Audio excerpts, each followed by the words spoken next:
దివ్యాంగుల పాలిట చంద్రబాబు కూటమి ప్రభుత్వం శాపంలా మారింది. వాళ్ళు పెన్షన్ల కోసం రోడ్డెక్కే దుస్థితిని తీసుకొచ్చింది టీడీపీ ప్రభుత్వం. వైజాగ్లో కలెక్టరేట్ ఎత్త దివ్యాంగుల ఆందోళనకు దిగారు. తాము పెన్షన్ల మీదే ఆధారపడి బతుకుతున్నామని, పెన్షన్స్ను కట్ చేస్తే ఎలా అని ప్రశ్నిస్తున్నారు.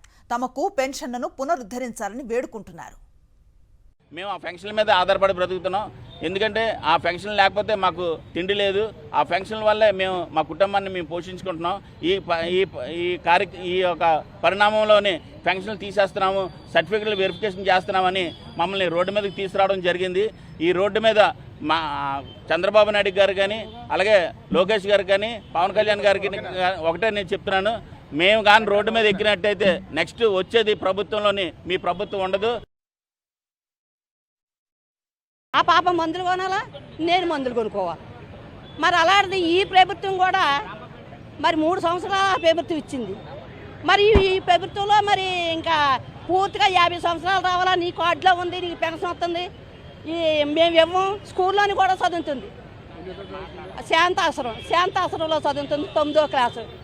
మరి అమ్మ ఒడి లేదు, తల్లి ఒడి లేదు, ఏమీ లేదు. మరి అలాంటిది వీళ్ళు మా మీద ఆధారపడి, అంటే ఇలాంటి వాళ్ళు ఎంతోమంది ఉన్నారు పెన్షనీరు. మరి ఆ పెన్షన్ మీద వీళ్ళని కూడా పెంచడం అంటే మరి గవర్నమెంట్ ఒకసారి ఆలోచించాలా. మరి ఇలాంటి వాళ్ళు వదిలేసి పక్కన వదిలేసి మంచి వాళ్ళకి అందరికీ ఇస్తున్నారు.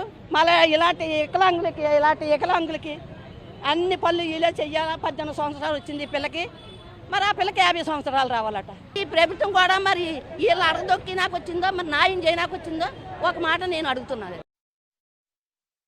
ఇప్పుడు వచ్చింది, మరి ఇప్పుడు తీస్తారు నాకు పెన్షన్ తీస్తారు, ఏకంగా తీస్తారు. 40% తక్కువ ఉందంటారు. మరి ఈ కాలు గట్ట కనబడుతుందో లేదో తెలియట్లేదు. మరి ఆ పెన్షన్ ఇచ్చిన వాళ్ళకి, ఓటేసి గెలిపించిన నాయకులకు కూడా తెలియలేదు. అలా చేస్తుంటారు. ఇప్పుడు మేము ఎలా బతకాలనేది మా పట్టుదల. మా పెన్షన్ మాకు తేవాలి.